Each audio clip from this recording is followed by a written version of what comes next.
This is the Late Round Podcast with your host, JJ Zacharisa.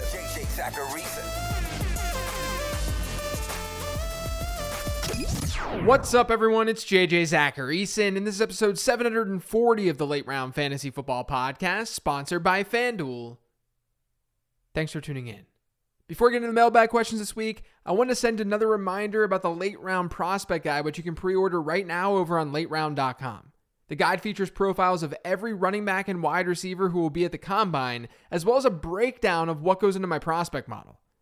And then there's an entire section on my year 2 model, which profiles relevant running backs and receivers from the 2022 class. You can pre-order it right now on lateround.com for just $11.99. It's a PDF that will get emailed to you when it launches on March 13th. And once March 13th hits, that price will rise to $14.99.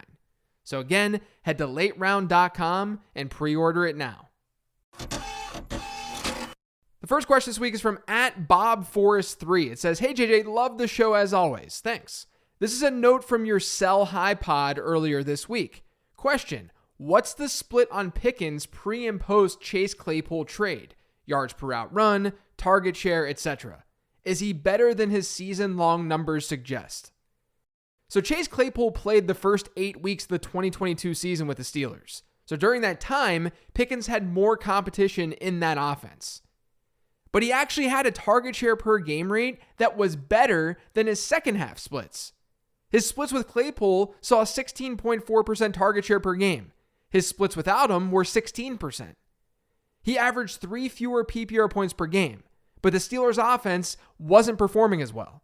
So we shouldn't be surprised by that. Now, according to Pro Football Focus, Pickens' yards per route run rate was 1.14 with Claypool. It was 1.63 without him. So that's a pretty big jump. But I don't think this is solely a Chase Claypool thing. Because if you look at Deontay Johnson, the exact same thing happened. Like I said, the Steelers' offense just became a lot more efficient. It was a lot better. And numbers are going to look better when the offensive situation is better. And yeah, it's a good sign that Pickens saw an increase during the second half of the season when things fell more into place. But the target share component is still somewhat of a red flag. And remember, we're not giving the benefit of the doubt to other rookies. Other rookie wide receivers who may have started off slow and finished stronger. We just look at their season-long numbers. I'll say what I said on the Sell Candidates episode once again. I think George Pickens is going to have a good career. My fear is him becoming some stud in fantasy football, especially when my models like other players more, like a Christian Watson, who often get drafted after Pickens. This is always the hardest part of my job. It sounds like I'm completely arguing against George Pickens, but what I'm really doing is I'm showing the negative side to his profile. Of course, there are positive sides too. Something that I found pretty interesting when working on my prospect guide, though, is Pickens' journey comparables. For those of you who don't know, journey comparables are players historically who went through a similar journey of prospect score to year 2 model score as the player that we're analyzing.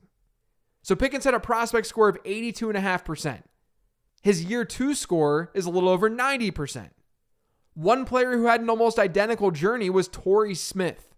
And that comp to me actually makes a lot of sense as like a median outcome. And then another journey comparable for Pickens is DK Metcalf. Metcalf represents sort of the bullish 95th percentile outcome. So it's not that Pickens is doomed. You're just playing probability in the market. And there were some things during his rookie season that definitely makes you question his ceiling. This last question is from @NKOTF_FF. It says, last year we saw some offenses have a very narrow touch tree, such as the Raiders with Jacobs and Adams, and the Dolphins with Waddle and Tyreek Hill. Are there any ways to predict which teams will have narrow touch trees, or is it too hard to tell before the season? Now look, you're not going to 100% nail things, but yeah, there are definitely ways to predict this. We predicted the Dolphins' narrow target tree just last year, didn't we? We generally know which players are going to have elite target shares entering the season, because volume is earned through talent. So the most talented players in the league are going to see the highest target shares. Just look at the target share per game leaders from 2022, a wide receiver. Devontae Adams, a top 2 round pick. Cooper Kupp, a first round pick. Tyreek Hill, a top 2 round pick. Jamar Chase, a first round pick. CeeDee Lamb, a top 2 round pick. A.J. Brown, sometimes a second round pick. The list goes on and on. It just so happens that Waddle and Tyreek are on the same team. similar to like a T. Higgins and Jamar Chase. We're drafting those players early still because they're talented. The case with running back is just a little bit different. Running back volume comes from talent because a coach needs to put a player on the field in order for him to see touches, and hopefully he's putting the most talented player on the field. But coaches are still dividing up their backfields based on their own preferences. Josh Jacobs went years without seeing the work that he saw this past year, and it was all because his coaching staff chose to give him that workload. The bottom line here is something that's incredibly important with projecting fantasy football, especially a wide receiver. When you have a very good wide receiver, Tyreek Hill and Jalen Waddle are very good wide receivers, and we knew that going into the season. When you have a very good wide receiver, they're going to give you some baseline target share. We tend to see elite guys hit that 25% mark year over year. Really good wideouts will get to 22, 23%. Strong ones, 18 to 20%. And then good wide receivers will get around the 15% range. The teams that these guys are playing for largely doesn't matter unless there's just stud after stud after stud on a team. Because clearly there's only 100% of a pie to give up. If you have 6 studs on a team, if you have like Justin Jefferson, Jamar Chase, Devontae Adams, Tyreek Hill all on the same team, then yeah, not every stud is going to see a 25% target share.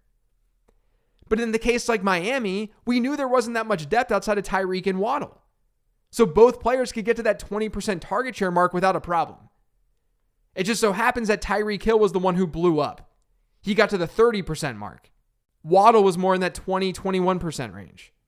So to answer your question directly, yes, we definitely can find teams with narrow touch trees. Running back is harder than wide receiver to do that with because coaches are driving those touch choices.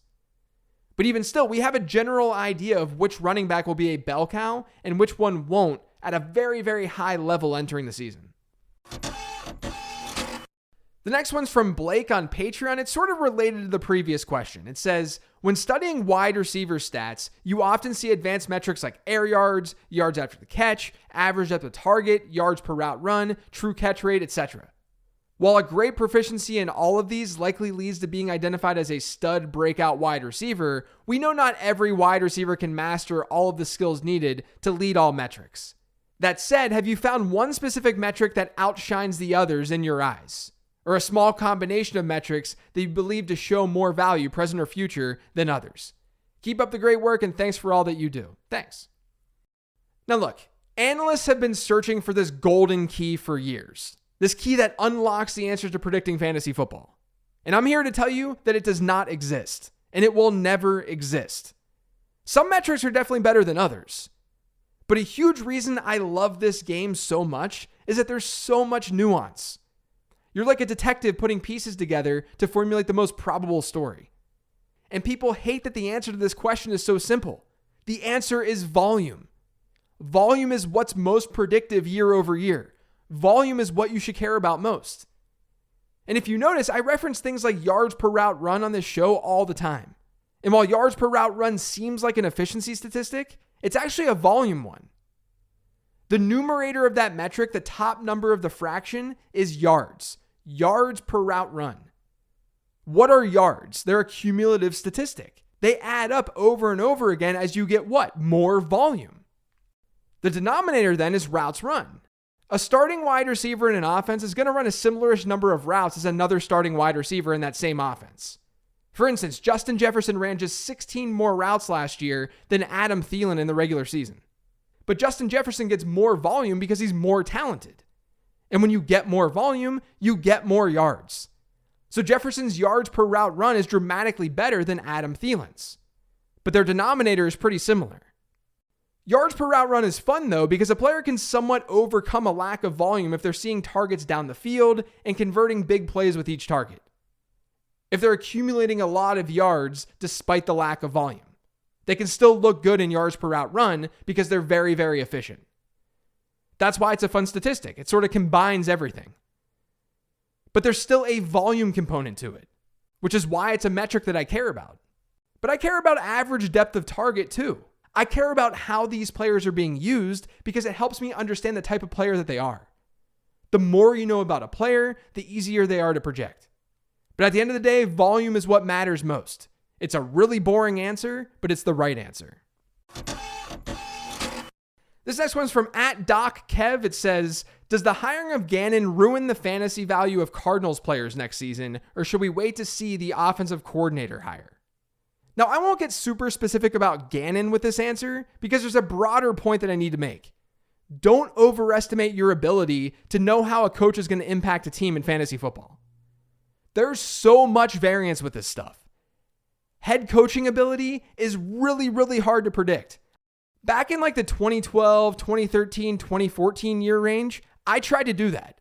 And it was really, really hard. Especially when a coach has no history of being a head coach. Not only that, but as your question notes, we should be waiting to see the staff that he puts together. Because he's a defensive-minded coach. His history is coaching that side of the ball. It's good to understand what coaches and coordinators want to do. That's not what I'm saying here. Just don't let it take you to the point of thinking that players are ruined in fantasy because of a certain hire. We just have no idea. The last question this week is from @Toddzilla1337. It says, Rhamondre Stevenson was outsnapped and outtouched in Week 18 by Damian Harris with the playoffs on the line. His ADP is currently RB11 in early best ball drafts. Was 2022 Rhamondre Stevenson just a product of backfield mate injuries, or is there something more that warrants the RB11 average draft position? Okay, so first off, I haven't done projections or rankings for the 2023 season yet. So I have no actual take about whether Rhamondre Stevenson should be the RB11. Maybe that invalidates my answer here, but I at least think that I can analyze Stevenson the player to help you out a little bit. Now keep in mind that Stevenson was dealing with an ankle injury down the stretch last season, which could easily play into all of this. But yes, his splits with and without Damian Harris last year were fairly dramatic. In games with Harris, Stevenson averaged a 59% running back rush share per game. Without him, in games Stevenson completed, that jumped up to 78%. Target share-wise, the splits were 17% with Harris and 21.7% without him. Stevenson was very, very good, though. He ranked only behind Breece Hall and Tony Pollard in yards after contact per attempt last year. That's according to Pro Football Focus. Only Christian McCaffrey, Alvin Kamara, and Austin Eckler had higher target share per game rates last year at the running back position. Stevenson had a running back rush share per game of almost 60% and a target share per game rate over 17%. If you push those filters down a bit to 55% and 16%, you get a list of 30 other running back seasons since 2011 of running backs hitting those marks. Literally every single one of those players was a stud. I mean, the worst player on that list is probably Devontae Freeman. Maybe he's not a stud, but he had some really good seasons. And other than him, it's literally fantasy stud after fantasy stud. And Damian Harris is a free agent. If he's not around next year, while I do think there's some chance the Patriots change things up in that backfield, we've now seen the ceiling. We've seen what's possible. And that ceiling for Rhamondre Stevenson is an RB1. There's risk involved with Stevenson because the Patriots usually don't deploy their running backs this way. But even if you look at Stevenson with Harris last year, when Harris was active, Stevenson's backfield share numbers were basically the best that we've ever seen from a New England running back over the last decade. When you look at rush share and target share. So no, I haven't done my projections. I don't have rankings, but that's definitely the optimistic side for Rhamondre Stevenson. That's going to do it for today's show, though. Thanks to all of you for listening. If you've yet subscribed to the Late Round Fantasy Football Podcast, make sure you are by searching for it pretty much anywhere podcasts can be found. And don't forget to follow me on Twitter @LateRoundQB. Again, remember to check out lateround.com to pre-order the prospect guide. Otherwise, thanks for listening, everyone. Greatly appreciate it. Enjoy your weekend.